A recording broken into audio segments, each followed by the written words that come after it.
It's 16 minutes past 5. Donald Trump's scowling face makes the front page of many of the papers. Apparently, according to the reporting in the Times, he did sort of look over to the jury and smile at them, and one sort of kind of blushed a little bit. Donald Trump is apparently proud to be the first president under a criminal trial, a former president, at least. We'll look at the stories inside the papers next. Times Radio Breakfast. Early Breakfast with Rosie Wright on Times Radio. The front page of the Times this morning says the Prime Minister rejects mounting calls to ban the Iran group. We were just talking about this with Martina, prescribing it as a terrorist organisation. She sort of laid out the complexities behind that. Another story on the front page, though, is that a health drive could prevent 25% of breast cancer cases. 1 in 4 cases are preventable, according to new research, which found that thousands of women develop the disorder because of low breastfeeding rates, drinking too much alcohol. It suggests sort of lifestyle factors could play a significant role. The Daily Telegraph is quoting Ben Wallace, who says the West must stand up to Iranian bullies. And the Daily Mail says, now ban trans women from female sports. This is the Culture Secretary writing in the paper saying transgender athletes should be banned from competing against women. Let's go through these stories in a bit more detail. Andrew Eborn, barrister, broadcaster and futurist, joins me on the line. Andrew, good morning. Good morning, Rosie. Always a joy to join you. Definitely. Look, we're seeing sort of different sentiment across the newspapers this morning about what the UK's response to Iran should be. You know, Ben Wallace is making the case here, saying Iran's acting like a bully and must be hit back twice as hard. You know, our Prime Minister is saying we need restraint. Oh, I have to say that I absolutely agree with Rishi on this, that we have to show restraint. All sides need to show restraint. When you have a look at the numbers of missiles and things that were sent over from Iran, there were huge numbers, but also it's very predictable that most of those having to go a 2-hour journey would be knocked out of the air. So I personally believe it was more bark than bite. But I think we have to be incredibly careful to make sure it doesn't escalate. I mean, the conflict in Gaza must end. They need to, basically, as they say, invest more deeply in the 2-state solution. We've made it clear that Israel has our support, but not for an escalation. So I do think that Ben Wallace was wrong and actually quite reckless to say we've got to hit back twice as hard. Yeah, it will be really interesting to see how it develops. The Prime Minister's going to speak to Netanyahu today. That's the first time since, what we saw on Saturday night. So we'll be charting very closely here how that develops and how that conversation goes as well. Front page of the Mail, Andrew, this is, clearly going to cause lots of controversy. This is off the back of the Cass review that was published last week. And the argument being made by Lucy Fraser, the Culture Secretary, says we have to move faster to give women a sporting chance. What's the argument that she's making about, women playing in sport? Yeah, it's very simple. It's about respect for all in the conversation. I have absolute respect and sympathy for those who want to transition. I know they're terrible challenges and so on and so forth. But sports are very simple. It was the reason for the division in the first place is that those who are born as a man are physically stronger than those who are born as a woman. And the reality is exactly that. If they want to play darts, where strength is not an issue, I don't have a problem with it. But if you want to run a marathon, as you do all the time, gloriously, there are advantages for men because they have a different physical side. So it is wrong for transgender athletes to compete in those who are biologically different. And I think that is the important point. Respect for everybody, but all of those in the conversation. So I'm with her on this. I think the Culture Secretary is absolutely right. Lucy Fraser should sort of turn around and say male-born rivals have an indisputable edge. And as a result of that, we should keep that distinction. Yeah, she said many sporting bodies were slow off the mark in addressing these inherent unfairnesses in allowing those born as men to participate competitively in their sports. She says, look at swimming, men on average 11% quicker than women. Boxing, on average, a man's punch is 160% more powerful. And you might think, if she thought this, why didn't she say it, a week ago before the Cass review?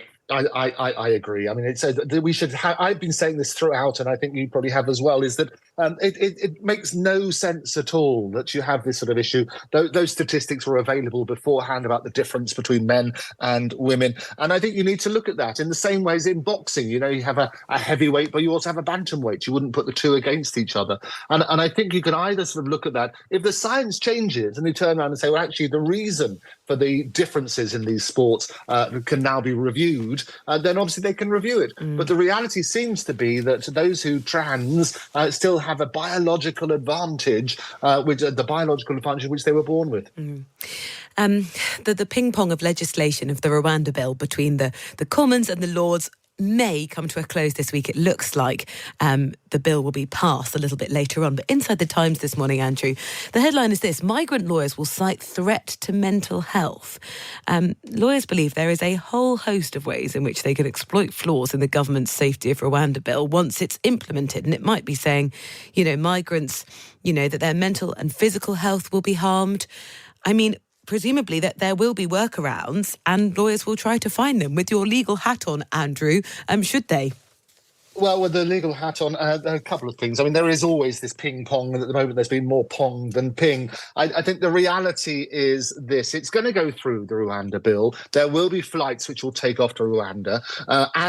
But we have to bear in mind that Rwanda can only basically handle about 200 at the moment. So they're looking at other places like Costa Rica, Costa Fortune, and so on and so forth. The reality is there needs to be some sort of protection. So if there are genuine concerns, then they need to make sure that you don't get rid of things like mental health and so on and so forth. The whole idea of the legislation is to sort of turn around and say, let's get rid of as many of these loopholes as possible, so the lawyers don't just stop it from happening. But we do need to deal with this as sort of in a sensible way. But it's Abraham Lincoln who I always sort of quote. Basically, he said, if you call the tail of a dog a leg, how many legs does the dog have? Well, the answer is still 4. Just calling it a leg doesn't make it so. And it's the same about Rwanda. Just calling it a safe country doesn't necessarily make it so, although this legislation, when it goes through, would effectively say that. Yeah, I think that there will inevitably be loopholes that get exploited. The problem, I guess, for the UK government is let's get the bill passed and flights going, and then maybe deal with this as a secondary problem. So we'll see how it passes through the legislation this week in Parliament. Now, there's another legal case that I think is really interesting. And Andrew, it'd be great to understand what you think. In the Times this morning, accusing a worker of playing the race card is racist. Now, this is what a judge decided. It was a case involving an army musician who'd marched in Trooping of the Colour. Can you explain what happened and how does this set sort of different precedent? Yes, absolutely. So what happened, it was a tribunal that involved a black soldier who was sued. He sued the MOD, saying he'd been barred from entering his barracks while wearing civilian clothes. And basically what happened is it's a claim brought by somebody called Dwight Pyle Gray, a black lance sergeant and a Rastafarian French horn player. He was in his civvies and he was challenged by the guard, who said that he didn't believe that Pyle Gray was a soldier. And when he was sort of challenging him, he basically said, well, don't play the race card with me. And what happened is they're saying, well, using that phrase, saying you're playing the race card, is in and of itself racist. And it's very difficult, isn't it? Because on the one hand, we've had all sorts of people playing the race card, and you've had, I remember Lady Hussey. You might remember when she was at a reception and she was asking people where a particular person, where are you from? And she was really just trying to make small chat. But we tend to bandy around the word racist an awful lot. I think the judge said in this case it was inconceivable that a white person would have faced the same accusation. So I think the judge is saying in this case race did play a significant factor.